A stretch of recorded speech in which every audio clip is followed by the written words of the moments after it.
ভাইরে ভাই আপুরা, আমি আসছিলাম সাবিনারকে নিয়ে একটু ভিডিও করতে, কারণ সাবিনা এত মিথ্যা বলতেছে আর সাবিনাকে এত অপমান অপদস্থ হতে হচ্ছে।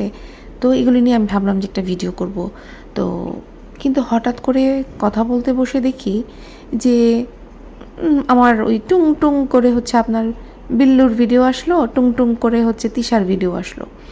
তো দেখার সাথে সাথে আমি যেটা করলাম, তাড়াতাড়ি চলে গেলাম, দৌড়াই গেলাম ভিডিও দেখতে। আর এটার জন্যই তো বসে আছি যে ওদের জন্মদিন, মানে তানজিলার ছেলের প্রথম জন্মদিন মানে খাওয়ার জন্য এত মানুষ চলে আসছে পদ্মার চর থেকে যে বাসায় তিল ধারণের স্থান নাই। তো বিশ্বাস করেন তানজিলাকে দেখে বিচ্ছিরি লাগছিল। নর্মালি ও যেই সাজে থাকে, চুলটা ছেড়ে রাখে, হালকা পাতলা একটু টোটাল লিপস্টিক দেয়, বেশ ভালো লাগে। আর কি বলবো এটাকে, 2 দিন আগেও যেই মেয়ে আপনারা দেখেছেন, ও কিন্তু হিজাব টিজাব পরে যাচ্ছিল। ও বলছিল যে ও যখন ইউনিভার্সিটিতে যাবে তখনও ও এরকম পর্দা করে যেতে হবে।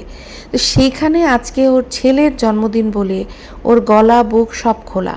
পর্দার তো কোনো বালাই নাই, মানে যেভাবে করে ওর গলা আর বুক যেভাবে ও খোলা রেখেছে, ওড়না তো এক সাইডে করে রেখেছে, ঠিক আছে। তো কি বলবো, আর চোখের মেকআপটা তো মনে হচ্ছিল কোনো হরর মুভি শুটিং থেকে সোজা চলে আসছে, উদ্ভট, একদম উদ্ভট। আর ছেলের জন্মদিন একটু সুন্দর করে মার্জিতভাবে কি সাজা যায় না?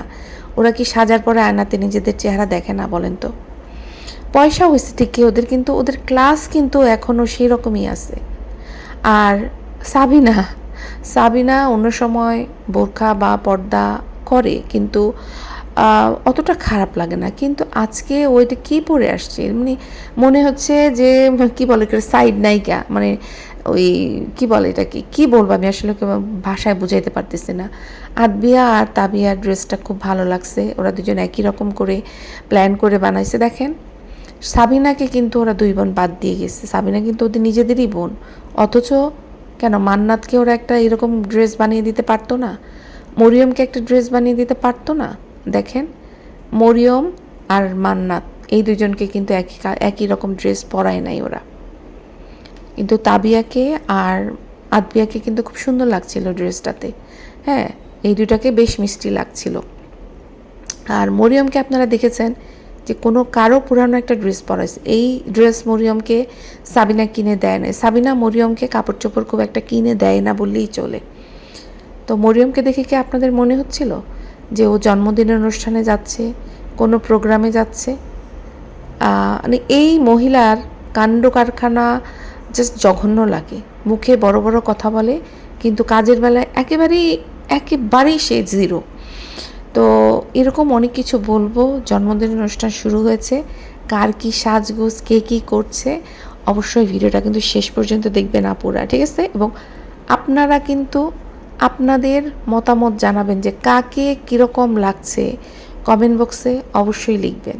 তো চলেন শুরু করি। আসসালামু আলাইকুম আমার প্রিয় আপুরা, আশা করি সবাই অনেক ভালো আছেন, যে প্রান্তেই আছেন ভালো আছেন। আর অবশ্যই রিকোয়েস্ট থাকবে লাইক দিয়ে ভিডিও দেখা শুরু করবেন। ভালো লাগুক আর না লাগুক লাইক দিয়ে দিবেন, ঠিক আছে?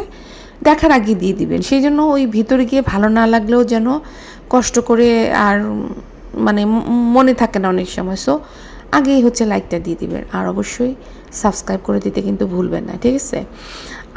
আর কি বলবো, হ্যাঁ কমেন্ট বক্সে তো কমেন্ট করবেন, সেটা আগেই বলেছি যে আপনাদের কার কাছে কেমন লেগেছে। আমারটা যেমন লেগেছে সেটা তো আমি বলবোই, আমি হয়তো এত সুন্দর করে বলতে পারবো না, আপনারা কিন্তু তার চেয়ে অনেক সুন্দর করে বলেন। এই যে এরা হচ্ছে, আমি বলি এরা হচ্ছে সার্কাস, অনেকেই বলেন বাইদানি, বাইদানিটা নাই বললাম, ওদের মধ্যে সার্কাস বাহিনী মনে হয় একদম।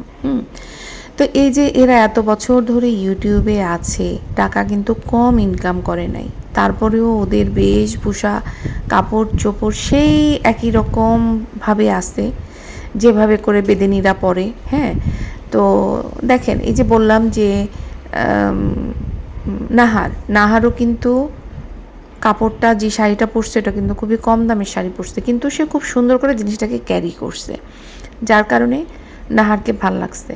এই নাহার যদি মিমের মতো এত টাকা পয়সা ইনকাম করতো, নাহারকে দেখতে কত সুন্দর লাগতো। নাহারকে একটু ঘষা মাজা করলে নাহারকে অনেক সুন্দর লাগবে।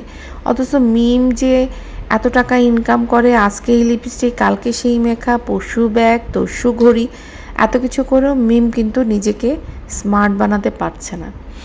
আর মাল্টিপ্লাগকেও যেটা বললাম যে মাল্টিপ্লাগকে স্মার্ট লাগছিল, মাল্টিপ্লাগ নিজেকে গুছায় নিচ্ছে, গুছানো বলতে মাল্টিক্লাস চুলটাকে হেয়ার স্টাইলটা চেঞ্জ করছে, ভ্রু প্লাগ করছে, তারপরে হয়তো ওর যে মুখে হয়তো ওই যে ফেসিয়াল টেশিয়াল করছে। মিমও কিন্তু ফেসিয়াল করছে, কিন্তু মিমের কিন্তু ফেসিয়ালে চেহারাটা ফুটে ওঠে না, বরং মিমের যে মুখের যে দাগগুলো সেগুলো বরং আরও বেশি করে ফুটে উঠছে। আর ওই যে যেটা বললাম, মিম জানি ঠোঁটটাকে কেমন করে রাখে, আর চুলটা ঠিকমতো বাঁধে নাই, যার কারণে ওকে ভালো লাগে নাই। সত্যি কথা, অনেক সময় আছে মিমকে নর্মাল সাজে ভালো লাগে, কিন্তু প্রোগ্রাম আসলে ওরা জানি কেমন উদ্ভট উদ্ভট নিজেদেরকে সাজায়। তানজিলাও কিন্তু ব্যতিক্রম না, তানজিলাও নিজেকে যে কী সাজায় নিয়ে আসছে বুঝলাম না। দেখেন, আজকে কার জন্মদিন? তানজিলার বাচ্চার জন্মদিন, কিন্তু তানজিলা বাচ্চাকে শ্বশুরবাড়িতে একলা ফেলে বাপের বাড়ি এসে উদ্ভট মেকআপ নিয়ে বসে আছে। মানে ওর ভাবখানা দেখে এমন মনে হচ্ছে যে ও মিস ওয়ার্ল্ড বা বিশ্ব সুন্দরী প্রতিযোগিতায় মনে করেন যে চ্যাম্পিয়ন ট্রফি জিতে বাড়ি ফিরেছে। এরকম ডাট নিয়ে বসে আছে, ও নড়তে চড়তে পারছে না। তো আমার কাছে তো ওকে রীতিমতো ভূতনির মতো লাগছিল। বললাম প্রথমেই যে ওকে রীতিমতো বিচ্ছিরি লাগছিল, চোখগুলো এমন করে ফেলছিল যে হরর টাইপের মনে হচ্ছিল। আপনাদের কাছে ভালো লাগতে পারে, কিন্তু আমার কথা হচ্ছে কেমন মা, যে বাচ্চার জন্য ও আজকে মা হলো, যার জন্মদিনের উসিলায় ও এত রংচং মাখলো, হ্যাঁ, তাকে ফেলে, তাকে সে শ্বশুরবাড়িতে রেখে সে কেন সৎ বাপের সাথে গাড়িতে করে ফুটানি মারতে মারতে জন্মদিনের অনুষ্ঠানে একা গেল? আপনাদের কাছে কি এটা ভালো লাগে? আমার কাছে ভালো লাগে না, সত্যি কথা। এরকম মেয়েকি জিনিস আমার ভালো লাগে না। তারপর দেখেন অনুষ্ঠানে ঢোকার পরে যেটা দেখলাম, মিমরা যখন ঢুকলো, মিমরা সেঞ্জি টেঞ্জি নিয়ে আসছে, আর তানজিলা তো এরকম উদ্ভট মেকআপ নিয়ে ওর সৎ বাপের সাথে গাড়ি হাঁকায় আসছে। যেই বাচ্চার জন্মদিন সেই বাচ্চার খবর নাই, মা উদ্ভট সাজে ঘুরে বেড়াচ্ছে। তো বাচ্চাটাকে কিন্তু এখন পর্যন্ত যে কয়টা ভিডিও দেখছি, বাচ্চাটাকে ও কোলে নেয় নাই, ছবি তোলার সময়ও না, গল্প করার সময়ও না। বাচ্চাটাকে যখন ফটোশ্যুট করতেছিল তখন মাঝখানে দাঁড় করাইছে, দুই পাশে ওরা দুজন দাঁড়াইছে, বাবাটাই কোলে নিয়ে ঘুরতেছে, বাবু কোলে নিচ্ছে, তান গুলে নিচ্ছে।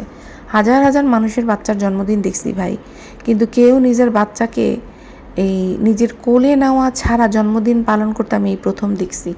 তা আমার কথা হচ্ছে, তানজিলার যদি এতই ভাবের ডাট, এতই সাজার শখ, তাহলে বাচ্চার জন্মদিন করার দরকারটা কী ছিল? ও নিজের একটা মেকআপ ফটোশ্যুট করলেই পারতো। আর আরেকটা জিনিস দেখেন, এই যে খালাদেরকে দাওয়াত দিয়ে তো ও নিজেই নিয়ে আসছে, তাই না? কিন্তু এই যে সৎ বাপের সাথে একটা ভাবসাব নিয়ে বসে আছে, ওর তো উচিত সবাইকে গিয়ে ওয়েলকাম করা, খালাদের ডেকে নিয়ে আসা, বসানো। এই যে ইয়েরা আসছে, মাল্টিপ্লাগরা আসছে, তারপরে হচ্ছে বিল্লুর বউরা আসছে, এদেরকে সুন্দরভাবে এনে বসানো, এরা ঠিকমতো খেলো কি না এগুলো দেখা, যদিও এখনও খাওয়ার পর্ব আমি দেখি নাই। সেগুলির অভাব, সেগুলি নাই ওদের মাঝখানে। আমি অবাক হয়ে যাই যে ওরা দাওয়াত দেয় গিফটের জন্য, একটা করে স্বর্ণের গিফট পাবে সেটার জন্য। খাওয়া দাওয়া কোনো ব্যাপার না, ব্যাপার হচ্ছে আপ্যায়নটা, আপনাকে কিভাবে আপ্যায়ন করতেছে। তুই যদি মনে করো যে তুই এরকম মানে কী বলে এটাকে, রং দিয়ে সংসেজে বসে তুই কাউকে আপ্যায়ন করতে পারবি না, তাহলে তো এই অনুষ্ঠানটা করারই কোনো দরকার ছিল না। তো দেখেন, এই যে গতকাল যে আসলো সাবিনা, তারপরে হচ্ছে ভাদাইম্মা, তারপরে হচ্ছে কোহিনুর বেগম, করিম ব্যাপারী, এরা যে সব একসাথে আসলো, হ্যাঁ, তো কেন আনতে গেল না বদা? তো অনেকেই সাবিনাকে কমেন্ট বক্সে বলছে যে সাবিনা তোকে পছন্দ করে না, তোকে আনতে গেল না। কিন্তু সাবিনা তো একা ছিল না, সাবিনাকে আনতে যায় নাই, আমি সেটা বুঝছি, সেটা মেনেও নেওয়া যায় যে সাবিনাকে আনতে যায় না, কিন্তু সাবিনার সাথে কিন্তু তিশার বাবা মা ছিল। এত রাতে বয়স্ক বাবা মাকে অন্তত গাড়িটা পাঠাই দিতে পারতো তিশা। যদি মিমকে আনতে ওরা গাড়ি পাঠায়, তাহলে করিম ব্যাপারী আর কী বলে এটাকে, কোহিনুর বেগম অবশ্যই ডিজার্ভ করে। তো তাদেরকে কেন পাঠানো হলো না, এটা নিয়ে কিন্তু অনেকেরই প্রশ্ন। বেশিরভাগই প্রশ্ন করছে সাবিনাকে আনতে যায় নাই। ওরা ভুলেই যাচ্ছে যে করিম ব্যাপারী আর কোহিনুর বেগমও ওদের সাথে আসছে। তো ওদেরকে অবশ্যই অন্য কার সাথে কী থাকলো সেটার জন্য নিজের বাবা মাকে এরকম অপমান করাটা ঠিক হয় নাই। অনেক পেরেশানি করে আসছে, কিন্তু করিম ব্যাপারী কিন্তু অসুস্থ। করিম ব্যাপারীকে দেখবেন খাওয়ার সময় কতবার লবণ খেলো, পেট ফুলে লোকের কী অবস্থা। এই লোকের হয়তো বা আপনার ওই যে আছে কি জানি বলে, লিভারে কি জানি হয়, ফ্যাটি লিভার আছে মনে হচ্ছে আমার কাছে। কারণ হচ্ছে পেট অনেক বড় হয়ে গেছে, আর যে পরিমাণে ওরা খায়, তৈলাক্ত জিনিস খায়, হ্যাঁ, তো হতে পারে, আমি জানি না। কারণ তারপর কিন্তু অ্যালার্জি আছে। আবার দেখলাম যে প্রচুর লবণ খাচ্ছে, পেটটা অনেক বড় হয়ে গেছে, হাঁসফাঁস করতেছিল, এবং সে বের হয়ে সে কিন্তু এই পাশ ওই পাশ দেখছিল, ভাবছে যে তার মেয়ের জামাই হয়তো গাড়ি পাঠাইছে, কিন্তু মেয়ে গাড়ি পাঠায় নাই। গাড়ি তো পাঠায় নাই, এমনকি ওরা যে ওই বাড়িতে গিয়ে পৌঁছালো, আর মানে এরাও এমন উদ্ভট টাইপের চিন্তা করে দেখেন যে এদের কাছে ভাড়ার টাকা আছে কি না সেটা পর্যন্ত এরা দেখে আসে নাই, ফল কিনতে যাবে সেই টাকাটা পর্যন্ত ওদের কাছে নিয়ে আসে নাই। তাহলে এগুলি কে করবে? এগুলো এগুলো কিন্তু কমন সেন্সের ব্যাপার। তো ওরা আসলো, তারপরে হচ্ছে কেউ কিন্তু আসে নাই, তিশা কিন্তু নিচে নেমে আসে নাই, আর বদা তো দরজা বন্ধ করে রুমের মধ্যেই বসেছিল। সেটা নিয়ে তো সাবিনা প্রচুর মিথ্যা কথা বলছে, সেটা আমি সাবিনার ভিডিওতে বলবো। তো এই যে বাবা মা আসছে জেনেও গাড়ি পাঠালো না, এমনকি নিচে পর্যন্ত মাকে নিতে আসলো না তিশা। তো এই জিনিসটা আপনাদের কাছে ঠিক কেমন লাগছে আমি জানি না, কিন্তু আমার কাছে মনে হচ্ছে কোথাও না কোথাও এটা খুকির সাথে রিলেটেড। হ্যাঁ, এই যে খুকি যে চ্যানেলটা আলাদা করে নিয়ে গেল, এতে করে এই দুই ভণ্ড স্বামী স্ত্রীর, মানে চোর স্বামী স্ত্রীর কিন্তু টাকা পয়সার বিশাল বড় লস হয়ে গেছে। কারণ এই কুকির চ্যানেলের টাকা মেরে মেরেই কিন্তু বদার বউ এতকাল ধরে ফুটানি মারতো। ওই যে বাড়িতে গিয়ে দেখতেন না, আস্ত ছাগল কোরবানি দিয়ে দিচ্ছে, কোরবানি দিয়ে বলতেছে জামার জন্য ওর বাবা ছাগল নিয়ে আসছে, বুঝছেন? তো এই ফুটানিগুলি কিন্তু খুকির টাকা দিয়ে হতো। আর খুকি আলাদা হয়ে যাওয়ায় এদের লাখ লাখ টাকা লস হয়ে গেছে, যেটা কিন্তু বদার বউ কোনোভাবে মেনে নিতে পারছে না। আর সবচেয়ে বড় আগুন লাগছে কখন? যখন খুকি বাড়িতে যাওয়ার পরে কোহিনূর বেগম তাকে সুন্দরভাবে মেনে নিয়েছে এবং তাকে বাড়িতে থাকতে দিয়েছে। বদার বউয়ের হচ্ছে সেখানেই আঘাত লাগছে। বদার বউ খুকি যে তাদের খুকির চ্যানেলটা ছিল ওদের কাছে সোনার ডিম পাড়া হাঁস, সেটা হাতছাড়া হয়ে গেছে। তো সেটা হাতছাড়া হয়ে যাওয়াতে এত কিছু জেনেও ওর মা কেন সব মেনে নিল, খুকিকে কেন মেনে নিল, এই আক্রোশ আর ক্ষোভ থেকেই এই বয়স্ক বাবা মাকে তারা অপমান অপদস্থ করলো। হ্যাঁ, বদা যেমন, বদার বউটাও কিন্তু তেমন। বদা এই সমস্ত করার সাহস কেন পাইছে? কারণ তিশা তাকে তার পরিবারের সাথে এই ধরনের 2 নম্বরই করতে দিছে বলেই তো করছে। আপনি একটা মেয়ে মানুষ হয়ে আপনি চাইবেন যে আপনার স্বামী, আপনার নিজের ভাই, আপনার নিজের বোন তাদের সাথে এই ধরনের প্রতারণা করবে? যদি আপনি সুস্থ মস্তিষ্কের হন, আপনি কখনো চাইবেন না যে আপনার স্বামী আপনার ফ্যামিলির সাথে প্রতারণা করুক। আরে আপনার ফ্যামিলির সাথে প্রতারণা করা মানেই তো আপনি একটা প্রতারকের সাথে বসবাস করতেছেন, তাহলে এটাই তো মেনে নেওয়া যাবে না। সেটা তো তিশা মেনে নিচ্ছে, তার মানে তিশা নিজেও এরকম প্রতারক। এই পরিবারটা কতটা নিচু মানসিকতার হলে, কতটা হিংস্র আর প্রতিশোধ পরায়ণ হলে পরিবারের সবাইকে দাওয়াত দিয়ে শুধুমাত্র ছোট বউটাকে দাওয়াত দেয় না, খুকিকে বাদ দিয়ে গেছে।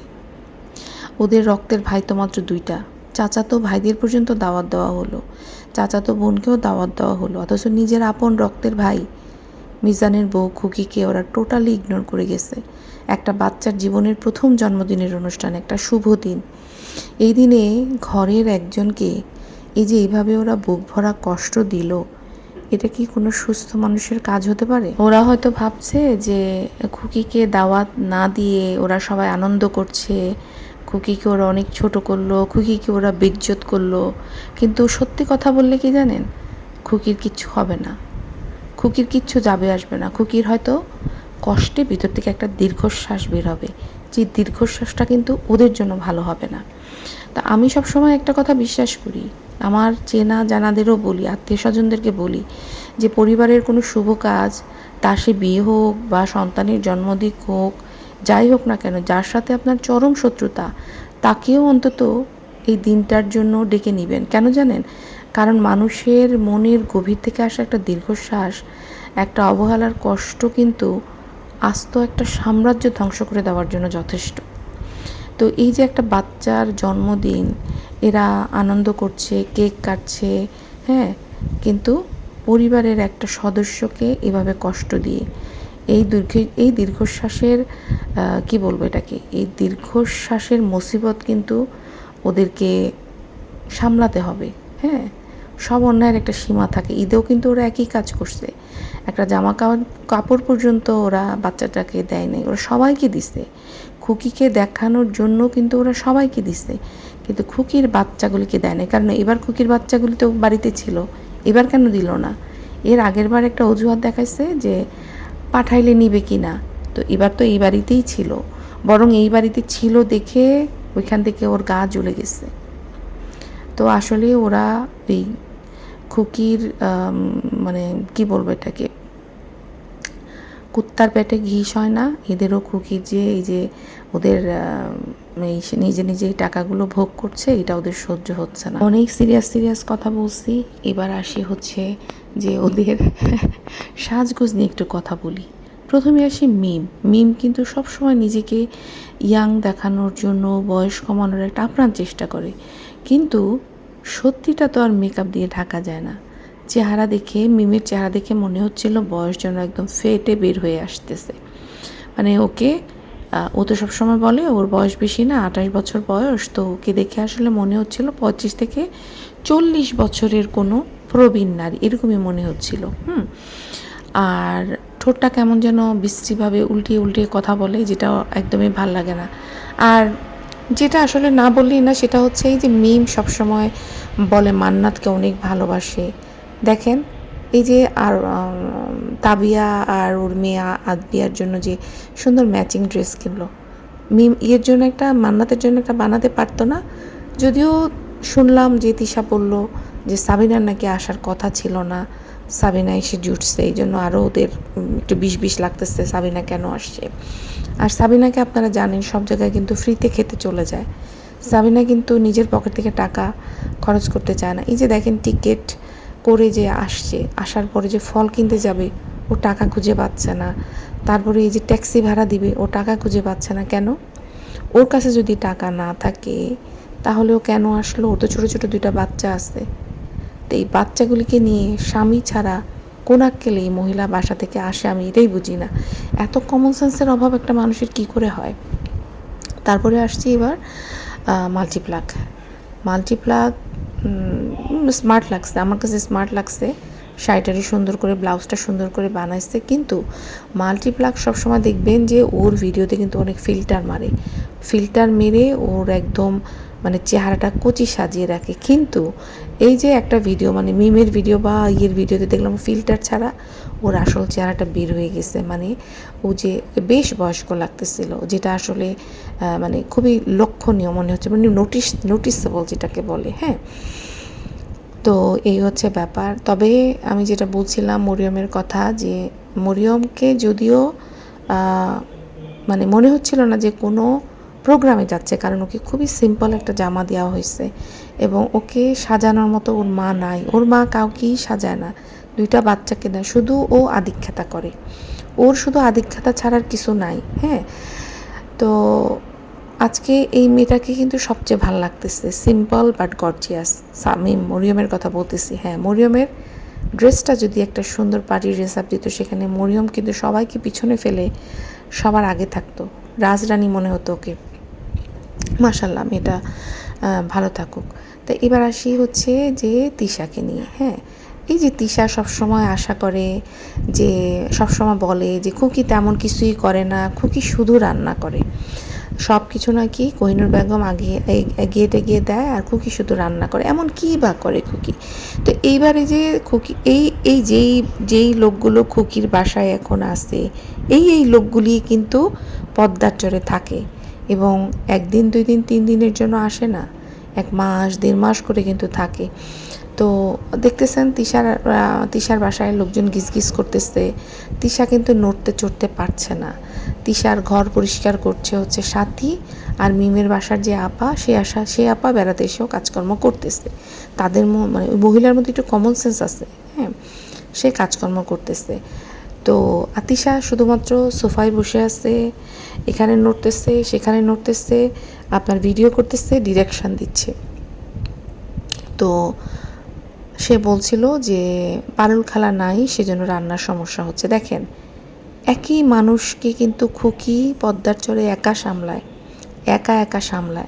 আর এখানে তিশার কাছে দুইটা মহিলা আছে, হেল্পার, সাথী আর হচ্ছে ওই মহিলা, মানে মিমের আপাটা।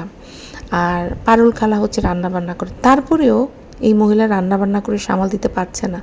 একটা তরকারি রান্না করতেছে আর নর্মাল ভাত রান্না করে খাওয়াচ্ছে, এবং তারপরেও ওদেরকে বকাঝকা করতেছে যে তোরা এক তরকারি দিয়ে খাইতে পারিস না, হ্যান করতে পারিস না, ত্যান করতে পারিস না।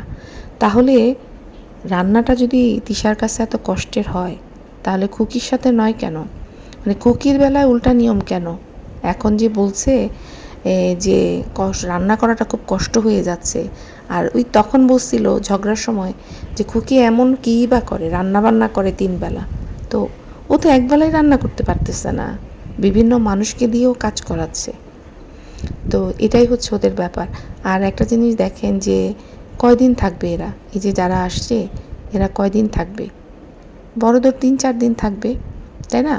তারপরেই দেখবেন যে তিশা আর বাপ্পি মিলে ওদেরকে পাঠাই দিবে হচ্ছে ওই কুষ্টিয়াতে ওই সালমা বেগমের ঘাড়ের মধ্যে চাপায় দেওয়ার জন্য। খুকি যে সকালবেলা উঠে একা 4-5 পদের ভর্তা খিচুড়ি বানিয়ে এদের পুরো গোষ্ঠীকে খাওয়াইছে, তখন তো অনেক গিলতো। আর এখন দেখেন ওরা কিছুই করতে পারে না, একটা তরকারি শুধু রান্না করতেছে। 5 কেজি গরুর মাংস রান্না করে আবার মাংসের হিসাব করতেছে, অথচ তার ভাইয়ের বিয়েতে গিয়ে সে মাংস চুরি করে নিয়ে আসছে। এতগুলো মানুষ খাওয়াও হয় না, সে মাংস চুরি করে নিয়ে আসছে। তো এই মহিলার মাথার মধ্যে তো ঘিলু নাই, ওর জামাইটার মধ্যেও নাই। তো আমার যতদূর মনে হয়েছে যে সমস্যা হচ্ছে খুকি চ্যানেলটা আলাদা করে ফেলছে, খুকির কাছ থেকে যে টাকাগুলো পাইতো সেটা হাতছাড়া হয়ে গেছে, সোনার ডিম পাড়া হাঁস নাই ওদের কাছে। এই কষ্টে দুঃখে ওরা কোহিনূর বেগম আর কোহিনূর ইয়েকে আনতে যায় নাই। এছাড়া আমি আর কোনো কারণ দেখতে পারতেছি না, কারণ সাবিনার সাথে এটা কোনোভাবে সম্পর্কিত না। সাবিনা আসে নাই, সাবিনাকে না আনলেও পারত, ওরা গাড়ি পাঠায় দিয়ে বাবা মাকে নিয়ে আসতে পারতো, তাই না? আর বাচ্চা কাচ্চাগুলিকে নিয়ে আসতে পারতো কিন্তু, আর বাকিরা হয়তো রিক্সায় করে বা যেটাতে করে হোক আসতে পারতো। তো এইটাই, তার মধ্যে তিশা কিন্তু একটু দুষ্টমির ছলে বলছিল যে